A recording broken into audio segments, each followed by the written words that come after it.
उस अखिल भारती में उस जमाने में लोगों को पत्ता दिया जाता था। इसीलिए आपके पास तो बहुत बगीचा वगैरह है, कुछ दे देते हैं तो भक्तों का काम हो जाता। वो जो जमींदार था बड़ा उदार था।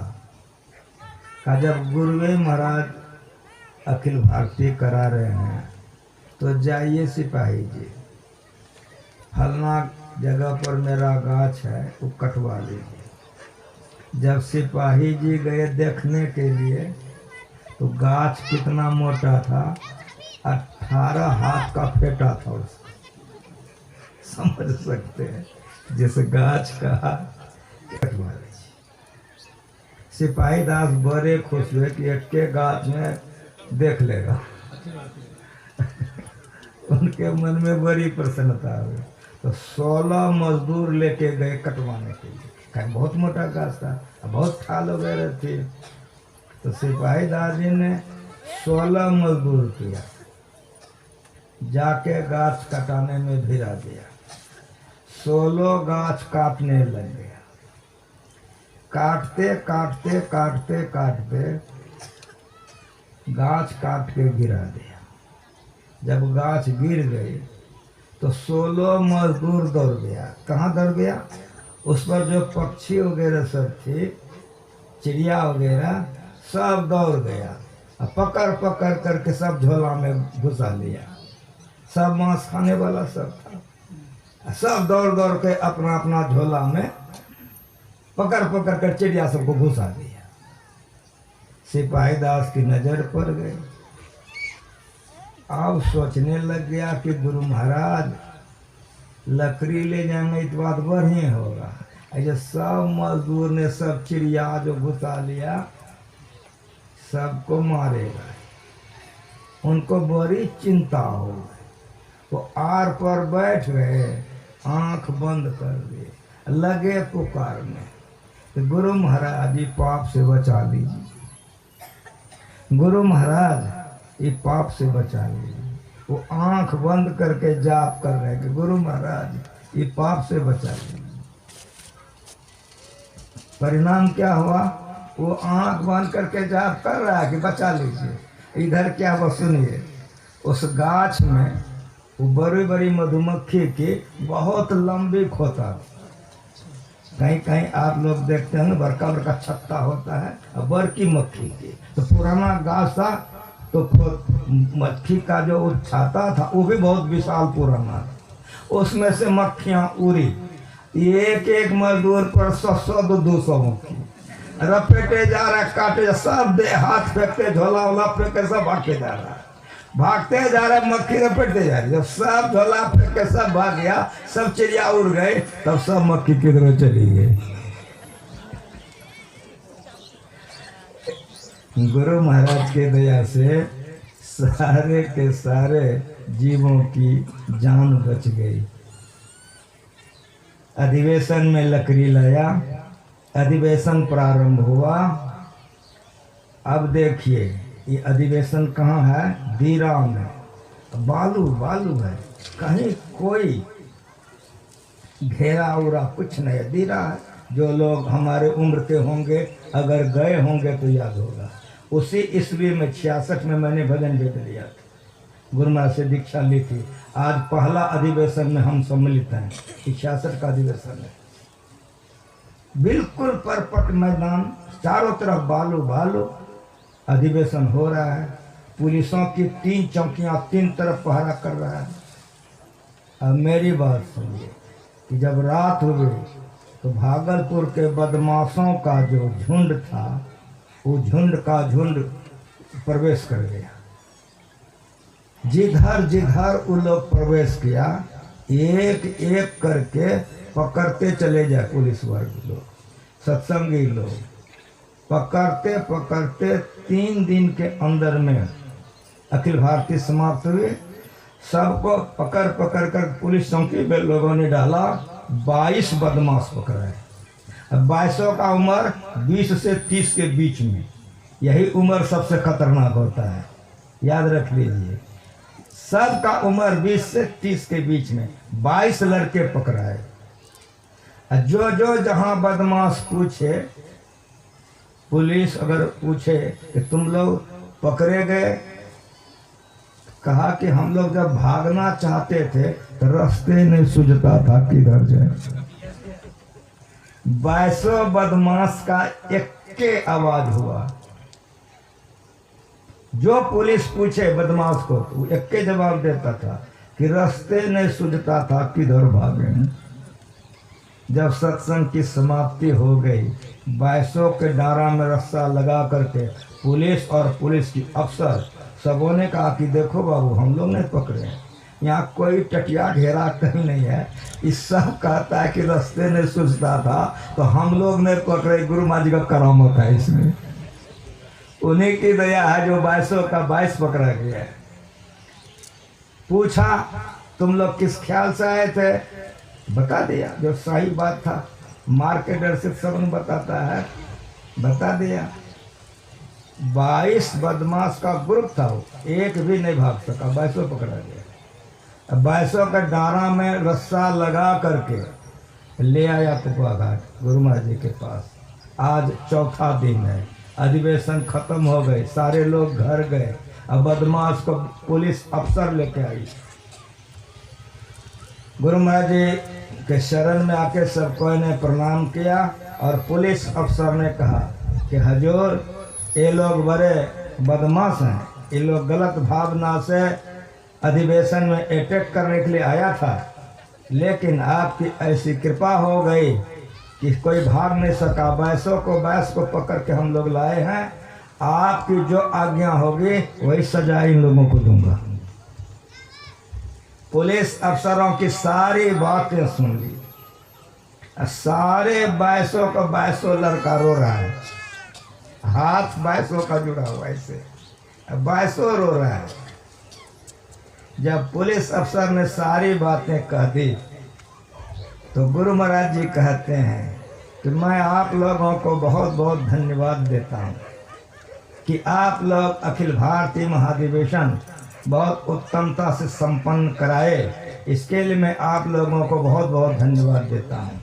आप लोग ऊंचे क्लास के अफसर हैं, आप लोग सजा तो दे ही सकते हैं, इसमें कोई दुराय नहीं है, लेकिन मेरे पास लाए हैं और मुझको पूछ रहे हैं तो मैं आप लोगों से निवेदन करता हूँ कि बच्चे लोगों से गलतियाँ हो गई है, अब ये लोग गलती नहीं करेगा, सब क्षमा मांग लेगा। आप लोग एक बार इन सबको रिहा कर दीजिए।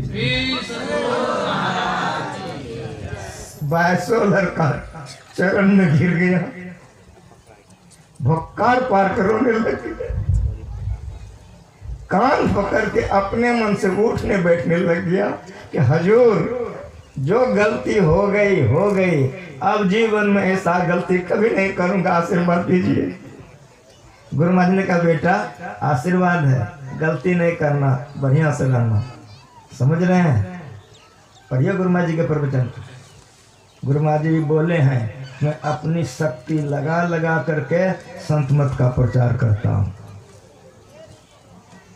ऐसे प्रचार नहीं हुआ है।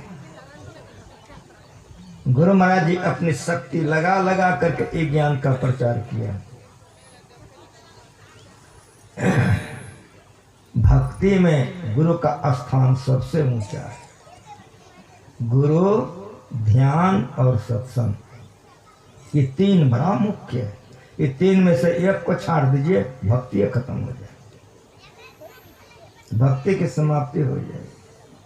गुरु पर विश्वास रखिए, जो चाहिएगा वो हो जाएगा। अगर विश्वास गुरु पर नहीं करेंगे तो जो होना चाहिए नहीं होगा। गुरु महाराज जी का शरीर 86 में छूट गया। आप सारे लोग जानते हैं कि 86 में शरीर छूट गया, लेकिन मेरी बात आप लोग सुनिए कि भागलपुर के स्टेशन चौक पर निरंजन लाल शर्मा मारवाड़ी ब्राह्मण के पूरे परिवार सत्संग, प्रत्येक रविवार के उनका फुल परिवार सत्संग में आते थे। जब 92 ईस्वी आई तो निरंजन लाल बाबू की पत्नी बीमार पड़ गई। निरंजन लाल बाबू ने अपने पत्नी का उपचार के लिए कई डॉक्टरों को दिखाया। डॉक्टर लोग इलाज करे, पत्नी उसकी ठीक नहीं होती थी। एक बड़े डॉक्टर के यहाँ ले गए। उन्होंने जब चेक किया, शर्मा जी से कहा, शर्मा जी आप अकेले मेरे चैम्बर में आइए। उसी समय उनको शक हो गया कोई बात। जैसे चैम्बर में गए, कहा कि आपकी पत्नी को कैंसर हो गया है और कैंसर का इलाज भागलपुर में नहीं है, आपको इनको कैंसर संस्थान ले जाना पड़ेगा। मैं आपको प्रिस्क्रिप्शन बना देता हूँ, इस पर आप जाइए, आपको छूट भी मिलेगी और आपको लोग सम्मान भी करेंगे। बेचारे बहुत रुपया पैसा व्यवस्था करके परिवार को ले करके बम्बई गए। कैंसर संस्थान में वे भर्ती हुए। वो परिवार इतना अधिक आश्रम से लगाव था, क्योंकि उसको आयुर्वेद का बहुत बड़ा दुकान था। तो गुरु माँ जी के लिए, संसेवा के लिए, साहिबा के लिए हमको हरदम दवाई के लिए आना जाना पड़ता था। तो खूब अपनापन हो गया। जब वो लोग बम्बई से आए तो जो उनकी पत्नी ने सुनाया वो मैं आपको सुना रहा हूँ। कैंसर संस्थान में जब उनको अंदर ले गया तो डॉक्टर ने कैंची उठाई ऑपरेशन करने के लिए, लेकिन ऑपरेशन के पहले तो जांच करेगा ना, तो मांस काटना था चेक के लिए। तो जैसे कैंची उठाई कि आवाज आई कि ऑपरेशन करो, डॉक्टर ने कैंची रख दिया, चारों तरफ नज़र घुमाया, कहा कि मकान में एयर टाइट है, हवा भी नहीं आ सकता है, ये आवाज़ कहाँ से आई। उनके मन में हुआ कि हमको भरम हो गया है, कि दोबारा कैंची उठाए तो फिर आवाज़ आए। हमारा भारत आस्तिक देश है। गुरु महाराज का तो उन नामों ने सुना होगा, दर्शन तो छोड़ दीजिए, उन नाम भी नहीं सुना होगा, लेकिन कोई देवी देवता का पूजा करता होगा कि नहीं करता होगा। तिवारे जब उन्होंने कैंची उठाए तो साफ साफ आवाज आए कि लेट करने से मरीज हाथ से निकल जाएगा, ऑपरेशन करो। अब तो कोई शक नहीं रहा, वो समझ गया कि कोई ऊपर वाले की कृपा है, कोई देवी देवता को पूजा करता होगा। मेरा भारत आस्तिक देश है। ये जो नेपाल है, नेपाल आस्तिक देश है। नेपाल लीजिए कि इंडिया लीजिए, चोर वो चोरी करने जाता है तो काली माँ को मिठाई कबूल भी जाता है। इतना आस्तिक देश है कि किसी न किसी नाम रूप में भगवान को लोग भजते। तो डॉक्टर भारत का था ना, मन में हुआ कोई है ऊपर वाले, तुरंत आदेश कर दिया तो ऑपरेशन की तैयारी करो। तैयारी हो गई, ऑपरेशन में लग गए। इतनी अच्छी ऑपरेशन हुई कि डॉक्टर तो गदगद होके निकल गया। माता जी को लेटा दिया, उनके जेठे बेटे आए थे, कहा विष्णु, कहा हाँ, कहा माता जी को छेड़ना नहीं, मैं आऊँगा तो मैं उठाऊँगा, इस बीच में कुछ मत टोक टाक करना, ये होश में नहीं है। ये कहते हुए चले। इस बेले में वो लौट के आए, स्नान करके भोजन करके आराम करके इस बेले में वे लौट करके आए।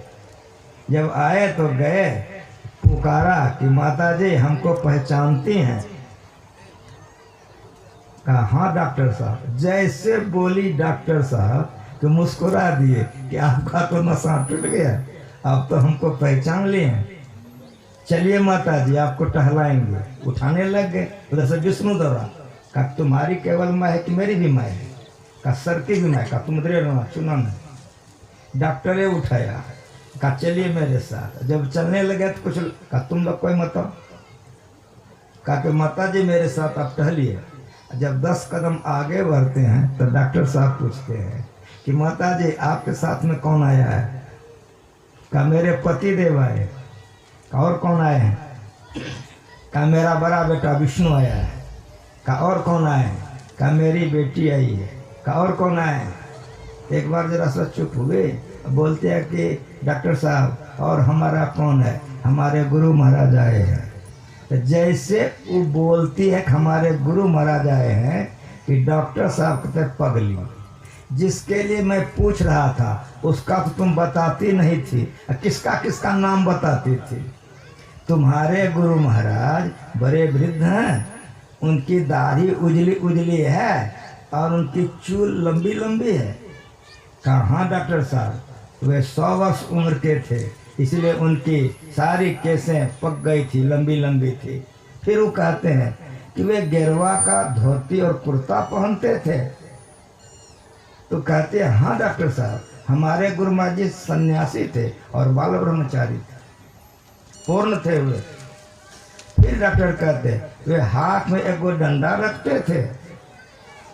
तो कहती है कि डॉक्टर साहब क्या सुना रहे हैं? हमारे गुरु महाराज तो 86 में ही शरीर छोड़ चुके हैं। तो डॉक्टर साहब कहते हैं कि यदि गुरु महाराज 86 में शरीर छोड़ चुके हैं तो हम कैसे देखें उनको? सुनो माता जी, जब तुम्हारा ऑपरेशन हम करना चाहते थे तो उन्होंने आवाज़ें दी, मैं नहीं समझ सका था, लेकिन कई बार कहने के बाद मेरे मन में आया कि कोई ऊपर वाले की कृपा है। और जब मैं ऑपरेशन आपका करने लग गया तो वे लाठी लिए तब तक ठहरे थे आपके सिरहाने में जब तक मैं ऑपरेशन कर रहा था। माता जी, हम लोगों की पढ़ाई बड़ी करी है, हम हिल नहीं सकते हैं। मैं ऑपरेशन आपका करता था, लेकिन निगाह कभी कभी आपको छोड़ के उनका दर्शन करता था और मैं समझ गया कि आज मैं बहुत बड़े भक्तों का सेवा कर रहा हूं, आज मेरा जीवन धन धन हो गया। हम समझ गए कि आप इनकी शिष्या हैं, आपके अवश्य गुरु हैं। अब मेरा मन मचल रहा था,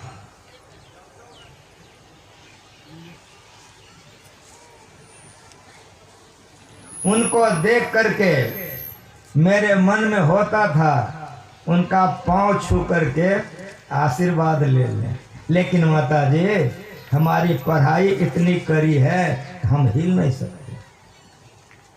ऑपरेशन करते रहे, उन्हीं की कृपा से बहुत उत्तमता से आपका सारा ऑपरेशन हुआ है।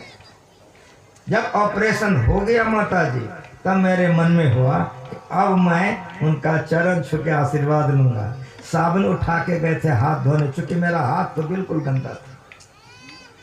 तो साबुन लेके जो हाथ धोने गए, जब हम साबुन लेके हाथ धो के लौट रहे थे, जैसे लौटे वे गायब हो गए, मैं आशीर्वाद नहीं ले सका।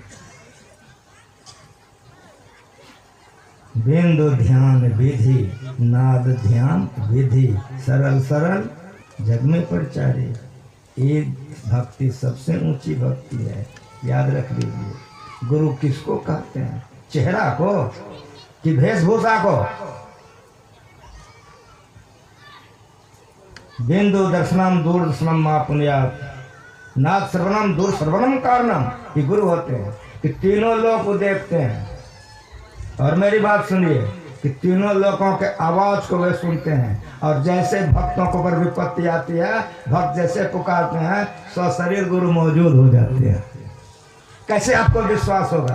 अब दूसरे संतों का सुनिए, जो आप लोगों के कलेजे में बातें घुस जाएगी। मीरा के मन में हुआ कुछ ब्राह्मणों को भोजन करावे। मीरा के मन में हुआ कुछ ब्राह्मणों को भोजन करावे। आमंत्रित किया, सारे ब्राह्मण आ गए, परोसा गया, भोजन के लिए निवेदन किया गया। उसमें से एक ढीठ ब्राह्मण उठ करके जवाब दिया कि हम लोग भोजन नहीं करेंगे। कहा क्यों? कहा तुम तो गुरु चमार को करके रखी हो। रविदास जी उनके गुरु थे। किनके? मीराबाई के गुरु रविदास जी थे। हमारी बात बढ़िया सुनो, प्रमाण के साथ सुनो। मेरा गुरु जो सिखाया है दंत कथा ने सिखाया है, जिनके चरणों में मैं जीवन बिताया हूँ, हमारे अपने ज्ञान पर बहुत बड़ा गौरव है, अहंकार नहीं है। ये ज्ञान ज्ञान है। रविदास कहाँ रहते थे? बनारस में। मीरा कहाँ रहते थे? राजस्थान में। जो लोग भूगोल पर है या जानते हो तो देखो दूरी कितनी है कि रविदास कहाँ है? बनारस में। और मीरा कहाँ है? राजस्थान में। वहां पुकार रही है। जैसे कहा तुम हमको, हम लोगों को गुरु नहीं बनाई, चमार को गुरु बनाई, तो माता पिता गुरु का अपमान नहीं सुनना चाहिए, शास्त्र में। इसीलिए मीरा ने आंखें बंद कर ली। आंख बंद करने का मतलब हुआ तुम्हारा मुँह नहीं देखेंगे, अपमान करना होता है। लेकिन मेरी बात सुनिए कि भक्तिन थी वो, आंख बंद कर ले और पुकारे कि गुरुदेव आप कहाँ हैं? ये क्या आप दिखा रहे हैं, क्या सुना रहे हैं? जैसे मीरा पुकारती है कि गुरु महाराज आप कहाँ हैं, क्या दिखा रहे हैं? जैसे मीरा पुकारती है, मेरी बात सुनिए, उस समय रविदास जी चाम काट रहे थे। जो चाम काटते उसको कटार कहते हैं, ऐसे वो काटते हैं, कटार ऐसे होता है। तुम कह के लिए आ गई यहाँ? छोड़ दो उसको। इधर रहते माता जी नहीं तो डिस्टर्ब नहीं करो। बैठा दिए ना बच्चा को, बैठा दियो माता जी, बैठा दियो अपने आप को ना बैठे थे बच्चा, बैठा दियो अपने, सुनो डिस्टर्ब कर ले प्रवचन में पाप नहीं लगता है। चुपुन चुपुन पाप लागल प्रवचन रुकी गए तो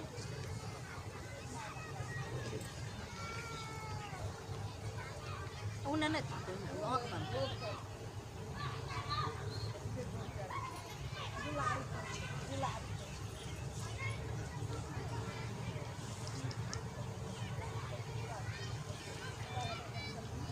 राजस्थान में मीरा है। मीरा के ऊपर विपत्ति पड़ गई है। थाली में परोसा हुआ है, भोजन नहीं कर रहा है और गुरु को उटक रहा है। मीरा ने आंख बंद कर ली और उस विपत्ति में पुकार लगाई, तो गुरुदेव आप कहाँ हैं? क्या दिखा रहे हैं? ये पुकार रही है। और उस समय रविदास जी चाम काट रहे थे, उसको कटार कहते हैं। उसका ऐसे होता है, चाम ऐसे काटता है, वो चाम काट रहा था। जैसे वहां बोलती है कि गुरु महाराज कहाँ हैं, क्या दिखा रहे हैं, उसी क्षण स्वशरीर कटार लिए रविदास जी वहां तुरंत प्रकट हो गए। पढ़ के देखे इतिहास, सारे लोगों का होश आवाज ठंडा हो गया। ये होते हैं गुरु, ये होती है भक्ति, ये ताकत होता है, ये शक्ति होती है। सारे अवाक हो गए कि कहाँ से जाते हो? मीरा ने प्रणाम की। रविदास ने पूछा बेटी क्यों रोती हो? इन लोगों को भोजन के लिए बुलाई हूँ, ये लोग भोजन नहीं कर रहे हैं। तब रविदास जी कहते हैं देवताओं आप लोग भोजन क्यों नहीं करते हैं? कहा तुम चमार हो इसीलिए। ये देवता कह रहा है और चमार कह रहा है। बुंद अघात सहाय गिरिप कैसे, तो खल के वचन संत सह जैसे। ये देवता देवता कह रहा और चमार चमार कह रहा। तब कहा कि ब्राह्मणों का क्या पहचान है? तो गले से धागा निकाल निकाल के उसको जनेऊ कहते हैं। ब्राह्मण क्षत्रिय वैश्य में यज्ञ पवित्र होता है और उसमें बहुत खर्च होता है। जैसे आपका शादी ब्याह में खर्चा होता है, वैसे यज्ञ पवित्र में खर्चा होता है। हम जब गुरु महाराज के शरण में आ गए, एक बार नहीं कई बार गुरु महाराज जी हमको पूछे कि केदार, हम कहे जी सरकार तुम्हारा यज्ञ पवित्र हो गया था, हमको हजूरों के चरण में आके हो। 3 बार गुरु महाराज जी पूछे। उसमें बहुत खर्च होता है, जैसे शादी में आप लोगों का खर्च होता है, कैसे खर्च होता है यज्ञ पवित्र में। सारे ब्राह्मण लोग गले से जनेऊ निकाल निकाल करके दिखाए कि ब्राह्मणों का पहचान है। रविदास जी महाराज मुस्कुराए और उन्होंने बड़ी संदाई से कहा, ये तो बाजार का धागा है, कोई खरीद के गले में पहन लेगा, ये तो ब्राह्मणों का पहचान नहीं है। तब ब्राह्मणों ने पूछा कि तुम्हें बताओ कि ब्राह्मणों का क्या पहचान है। तो रविदास जी ने कहा कि ब्रह्म सूत्र। ये कहा कि ब्राह्मणों का पहचान है ब्रह्म सूत्र। आप लोग हनुमान जी का तस्वीर देखे होंगे। हनुमान जी से पूछा कि भगवान कहाँ रहते हैं, कहा सब जगह। कहा तुम्हें भी है, कहा हाँ। कहा दिखाओ। तो हनुमान जी से कलेजा फोड़ दिया। अब कलेजा में देखो मैं सीताराम, फोटो देखे कि नहीं आप लोग, हनुमान जी के सीने में सीताराम। उसी तरह से बाजार में रविदास का फोटो मिलेगा, बिकता है। हाथ में कटार था रविदास को, मारा सीने में कटार, फोड़ दिया ऐसे, कलेजा खोल दिया। कलेजा खुला हुआ है और इस मोटे अंगूठे को घुसाया, ऐसे निकाला, सूत्र निकला। अब कलेजा खुला हुआ और धागा कलेजे से निकाला और लोगों से कहा कि ब्राह्मणों का पहचान है ब्रह्मसूत्र। सबका ठंडा दिमाग हो गया, गटागट सब भोजन कर लिया। समझ रहे हैं, इस शक्ति ताकत आती है भक्ति से। ये क्या है? छठ दम शील विरति बहु कर्मा, निरत निरंतर सज्जन धर्मा। 5 भक्ति मोटी मोटी भक्तियां हैं, उसमें इस शक्तियां नहीं हो सकती है, ये ताकत नहीं हो सकता। बिंदु ध्यान ब्रह्म ध्यान विश्वास हृदय स्थितम। इसीलिए गीता में भगवान श्री कृष्ण ने कहा, समं काय शिरोग्रीवं धार्यं अचलं स्थिर संप्रक्षनास्काग्रम सदृशानवलोकन। देखो लेकिन 10 दिशाओं को छोड़कर देखो। कहाँ देखो? गुरुगम्य है, गुरुगम्य है। 18 अध्याय गीता को याद कर ले, लोगों को सामने में खूब काफी प्रवचन करके चेला बना ले, लेकिन जब तक गुरु के शरण में नहीं जाएगा ये भक्ति नहीं सीख सकता। भगवान राम ने कहा, और एक गुप्त मत सवय कहाँ कर जोर, शंकर भजन बिना नर भक्ति न पावे मोर। तो टीकाकारों ने टीका किया, आप अपना घर में दूसरा रामायण पढ़िए गुरुमा जी का छोड़ करके। तो वहाँ कहा कि पहले शिव जी का उपासना करो तो भगवान प्रसन्न होंगे। लेकिन हम लोगों को गुरु ऐसे मिले कि आज तक धरती पर रावण से बढ़ करके शिव जी का उपासक हो भी नहीं किया। तो राम जी ने उसका वध कर दिया, तो वही टीका खत्म हो गई। इसलिए समझो कि भक्ति क्या है, गुप्त है। सवय कहूँ सबको कहता हूँ, राम का रहा प्रजा को कह रहा, कर जोड़।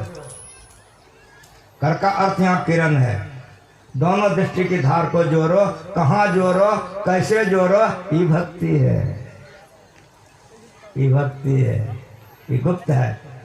7 कांड रामायण कोई याद कर ले, तुलसी उसका टाइटल दे दिया जाए, बहुत उसका चेला बन जाए, लेकिन जब तक कोई गुरु के शरण में जाएगा ये गुप्त भक्ति नहीं जान सकता, कभी ध्यान नहीं कर सकता है।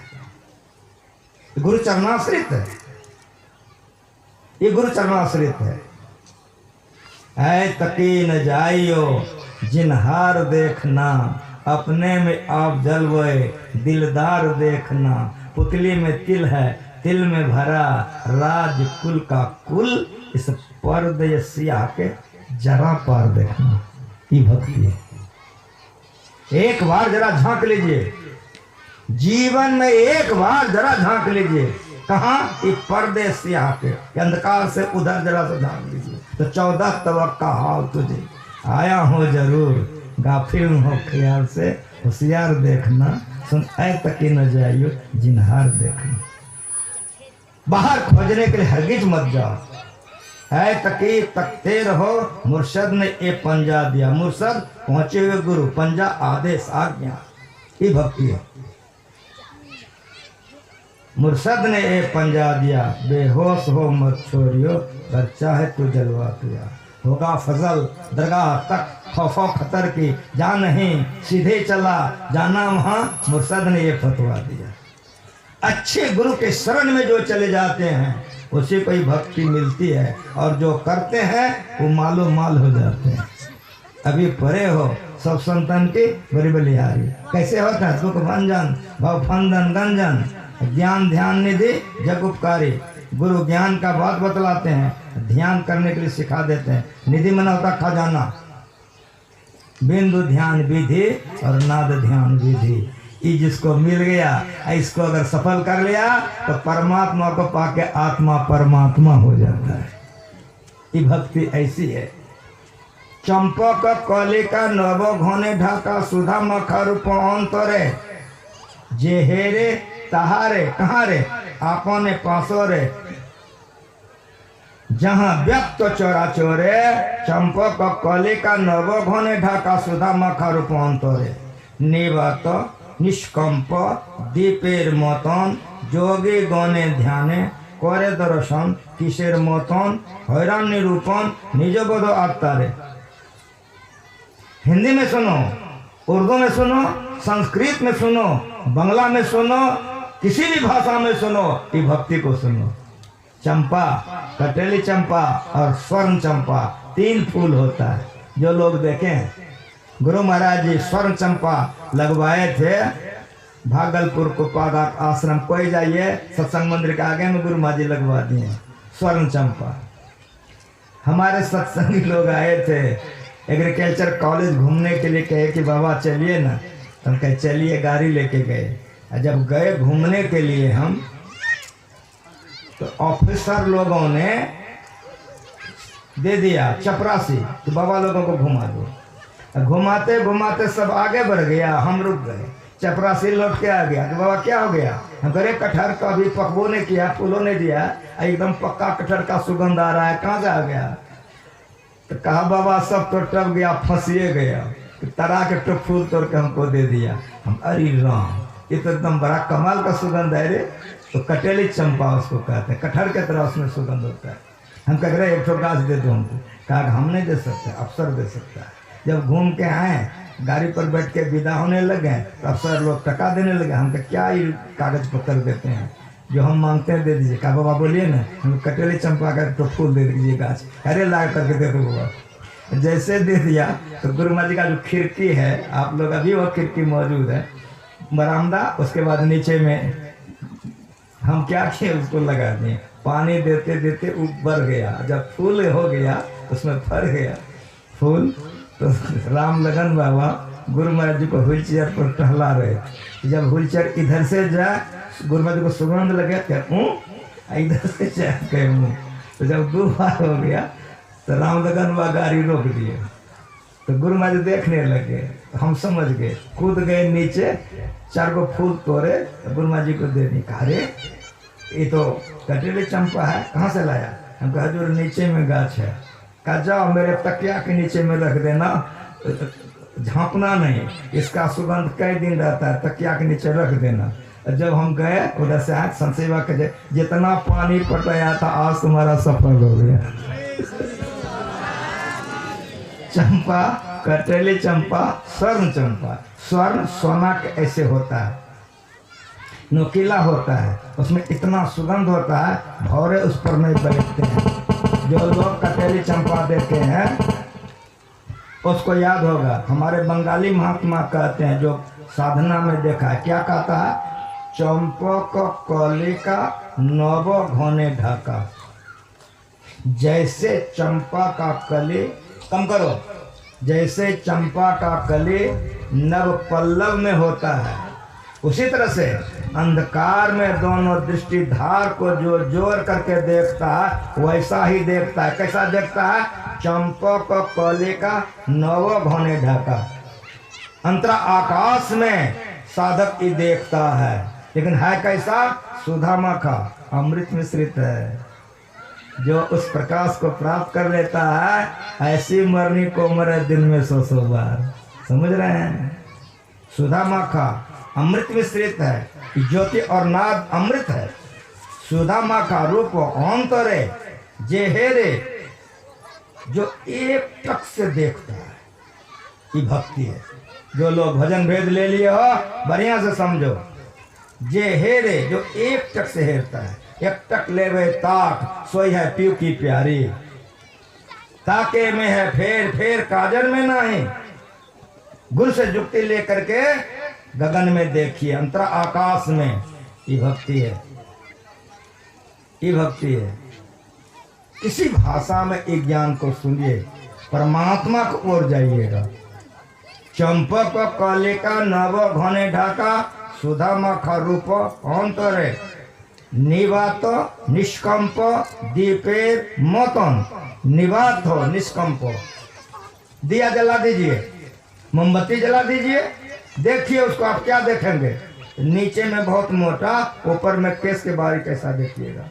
निवात निष्कंप दीपेर मतन, देखेगा कौन? जोगी गणे, जो दोनों दृष्टि की झार को जोड़ने के लिए सीख लिया है कि बिंदु ध्यान कहिए या दृष्टि जो कहिए, अंतर साधना है, अंतर साधना है। जोगी गणे ध्याने करे दर्शन, लेकिन किसर मतन है ना निरूपण, उसको बोल नहीं सकते, उसको बोल नहीं सकते। ज्यो गुंगो गुर खायो अपुन पर आपुन ही में पायो। सूरदास समझे कि यह मति मनी मन मुस्कायो, कहन जाओ सुख की महिमा। इंद्रियों के घाटों से उठ करके जो ये आनंद लेता है वो फिर जीवन में कभी बदलवे नहीं करता है।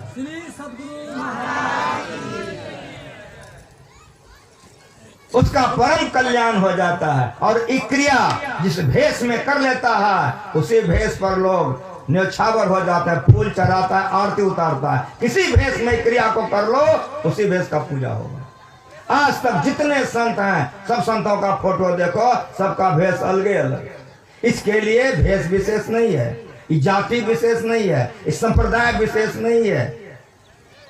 बढ़िया से सुनिए, शंख और लिखित को वैराग्य हो गया, दोनों निकल चुके हैं। पढ़िए, जाते जाते जाते जाते वे लोग बहुत जगह पर भक्ति करते हिमालय में चले गए। हिमालय में जाके वे लोग ध्यान करने लगे। एक दिन शंख ने लिखित से कहा कि लिखित कहाँ भैया? का देखो दोनों आदमी एक जगह ध्यान करते हैं तो हमारी ख्याल तुम्हारे ऊपर चला जाता है, ध्यान में व्यवधान होता है। का भैया हमको भी होता है। का चलो ऊपर। तो बहुत हिमालय और ऊपर जाके एक दूसरी कुटिया बना ली। जब दूसरी कुटिया बन गई तो शंख ने लिखित से कहा तो तुम वहां जा करके ध्यान करो, मैं यहाँ करूंगा। कहा नहीं भैया ही नहीं होगा। कहा क्यों? कहा नीचे वाला कुटिया में सारी व्यवस्था है, आप ही चले जाइए, मैं यहाँ रहूंगा। कहा तुम मेरी बात मान लो या मैं तुम्हारा मान लूं, अगर तुम्हारी ऐसी इच्छा है तो ठीक है, मैं वहां जाता हूँ। वो चले आए, यहाँ ध्यान करने लगे, वहां ध्यान। लेकिन कभी कभी शंख देखने जाता था तो लिखित ध्यान करता है कि फांकी मारी करता है।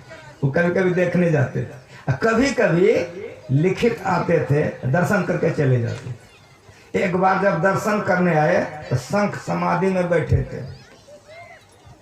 लिखित ने देखा कि समाधि में बैठे थोड़े टहले, लेकिन हो क्या गया, उनके कुटिया पर एक वो खीरा लटक रहा।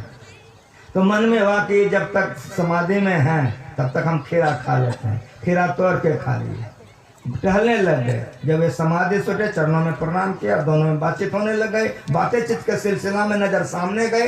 कहा देखो लिखित आज तो गड़बड़ हो गया रे। कहा क्या हुआ? कहा खीरा फड़ा था, कोई तोड़ लिया। कहा यहाँ कौन आएगा, आप समाधि में थे ना, तो हम ही तोड़ के खा गए।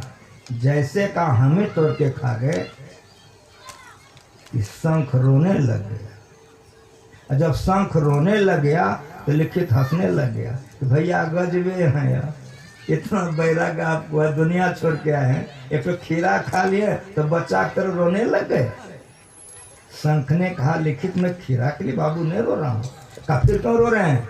कहा सुनो, तुम बड़े तेजी से ध्यान में आगे बढ़ रहे हो, तुम्हारा ध्यान बहुत ऊंचाई पर है, लेकिन इस कुटिया पर मेरा अधिकार है। तुम हमसे पूछा नहीं, बिगर पूछे खीरा खा लिया, हो गई चोरी। अब आज से ध्यान नहीं होगा। जैसे कहा ध्यान हराम से गिर गया। कहा क्या कर रहे हो? कहा जब ध्यान ही नहीं होगा शरीर रख के क्या होगा? कहा होश में उठ के बैठो। उठ के बैठा। कहा मेरी बात सुनो, संभल के बैठो। पाप का प्रायश्चित होता है। तुम राजा को जाके कह दो हम आपके नगर के चोर हैं, तो राजा सजा दे देगा, पाप घट जाएगा, ध्यान बनेगा। पर ये पागल की तरह दौड़ के चला गया हिमालय से राजा के पास। राजा से जब कहा तो राजसभा के लोग अवाक हो गए, उसके देह से चमक निकल गई थी, बाल ब्रह्मचारी था, ध्यान में चढ़े हुए। जब ये बात राजा से कहा तो राजा ने कहा कि महाराज मैं राजा हूँ, मैं सजा दे सकता हूँ और क्षमा भी कर सकता हूँ, तो जाइए, मैंने आपको क्षमा कर दिया।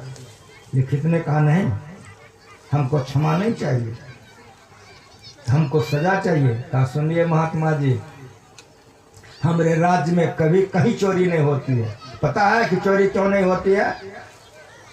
कहा कि नहीं। कहा मैं चोर का दोनों हाथे काट लेता हूँ, इसीलिए मेरे राज्य में कहीं चोरी नहीं होती है। कहा यदि ऐसा कानून है हाथ कटवा लीजिए। जल्लाद को बुलाया, कहा बाबा जी का हाथ काट लो। दोनों हाथ कटवा के आ गए हिमालय।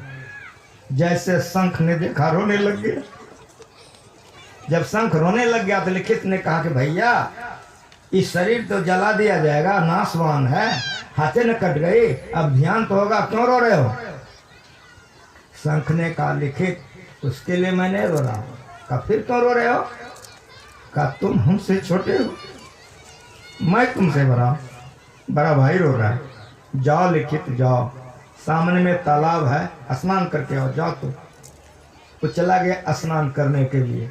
उधर वो स्नान कर रहा है, इधर ही बैठ गया समाधि में और परमात्मा से प्रार्थना करने लग गया, हे मालिक इस बच्चे से अपराध हो गया, इसलिए मालिक तुम कृपा कर दो कि उसको तुम सजा से मुक्त कर दो। जैसे यहाँ ही प्रार्थना करते हैं, लिखित का दोनों हाथ जैसा का तैसा हो गया।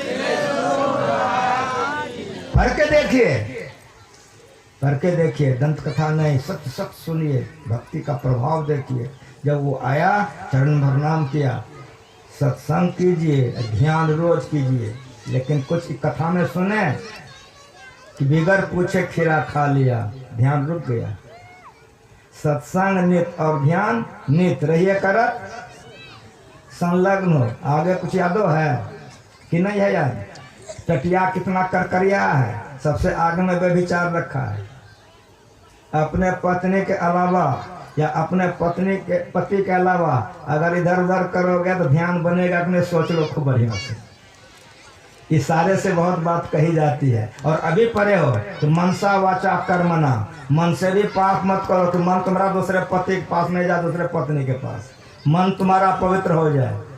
और मेरी बात सुनो, वचन से भी पाप नहीं करो और तन से तो करवे नहीं करो।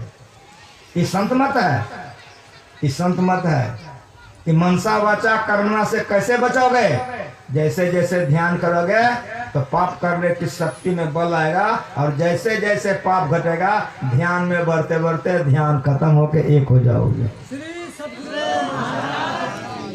ध्याता धे ध्यान एक हो जाएगा, ज्ञाता गे ज्ञान हो जाएगा, एक हो जाएगा। त्रिपुटी शब्द है। इसीलिए सत्संग तो अवश्य कीजिए, ध्यान कीजिए, लेकिन वे विचारों कीजिए, झूठो बोलिए। कभी कभी चोरियों कर लीजिए, होगा? नहीं होगा। खीरा खा लिया, शंख साधारण नहीं था, करके देखिए ऊंचे दर्जे के थे, रोने लग गया कर्म देख करके। इसीलिए सत्संग रोज कीजिए, ध्यान रोज कीजिए, जरूर कीजिए, लेकिन उधर जरा ख्याल रखिए कि चोरी करते हैं कि नहीं, नशा पीते हैं कि नहीं, व्यभिचार करते हैं कि नहीं, कहने का मतलब पाप करते हैं कि नहीं। सुचय भारे साच समावय बिरला सुचाचारे, तंते को परम तंत्र मिलाइया, नानक शरण तुम्हारे। गोबर उठाने वाला बर्तन में दूध रखिएगा ना, अगर अंतःकरण पवित्र नहीं है, ये भक्ति में आगे नहीं बढ़ सकेगा। यह ब्रह्म ज्ञान है, इसलिए ब्रह्मचर्य का पालन कीजिए। जब तक ब्रह्मचर्य का पालन नहीं कीजिएगा, ये भक्ति में एक डेग आगे नहीं बढ़ सकेगा। बिंदु ध्यान के लिए बतला दिया है कि जिसका मस्तिष्क कमजोर है, बताना मना है, सत्संग योग पढ़ के देखिए, उसका माथा घूमने लगेगा, फिट आ जाएगा, गिर जाएगा। ब्रह्मचर्य पालन जब तक नहीं करेगा, ये भक्ति में आगे नहीं बढ़ेगा। ये ब्रह्म ज्ञान है। तो कहिए बाबा जी हम लोग तो सब गृहस्थ हैं, तो नानक साहब तो गृहस्थ थे, 2 लड़के थे, पूर्ण थे। गुरु गोविंद सिंह को 4 लड़का था, पूर्ण थे। पढ़ के देखिए, केवल संतान उत्पत्ति के लिए शरीर का क्षय कीजिए, वेदवाणी है। ब्रह्मचर्य आश्रम के बाद गृहस्थ आश्रम है। तो ब्रह्मचर्य आश्रम में मेरे लड़के मेरी लड़कियां जो ब्रह्मचर्य का पालन करता है उसका गाल मुंह लाल लाल रहता है। कभी वो फैल नहीं करेगा, वो चैलेंज हमारा है। जो बनना चाहेगा बन जाएगा, लेकिन जिसका ब्रह्मचर्य खराब हो जाएगा तो बार बार फैल करेगा। जो बनना चाहेगा नहीं बन सकेगा। साफ साफ सुनो, यहीं से अगर कोई ब्रह्म ज्ञान के निकल जाए तो 1 नंबर का जीवन है। विवेकानंद स्वामी, समर्थ स्वामी रामदास जी महाराज, गुरु महाराज। लेकिन मेरी बात सुनिए, 100 संतों में 70 संत गिरस्ते हैं। संयम से जीवन बिताइए। केवल संतान उत्पत्ति के लिए ब्रह्मचर्य का नाश कीजिए। अब संतान उत्पत्ति नहीं करना है, मान प्रश्न यहीं से शुरू है। हो पति पत्नी भाई बहन की तरह से रहो, तब तो ई भक्ति में आगे बढ़ सकोगे, नहीं तो कभी आगे नहीं बढ़ सकोगे। साफ साफ सुनो संतों के ज्ञान को। वानप्रस्थ यहां से शुरू है कि अब संतान नहीं करना है। समझ में आ रहा है कि एक बूंद से शरीर का निर्माण होता है। ऐसे बूंद को अगर बर्बाद कर रहे हो तो बर्बादे हो जाओगे, फिर भक्ति में आगे नहीं बढ़ सकोगे। गृहस्थी में आओ, लेकिन बढ़िया सुनो, अबदू भूले को घर लावे, सो जन हमको भावे। गुरु महाराज जी के 10 प्रवचन में 6 प्रवचन में निकल जाएगा। इतना बार बार बार गुरु महाराज कहते थे, अबदू भूले को घर लावे, सो जन हमको भावे। घर में जोग भोग घर ही में, घर तजी बन नहीं जावे।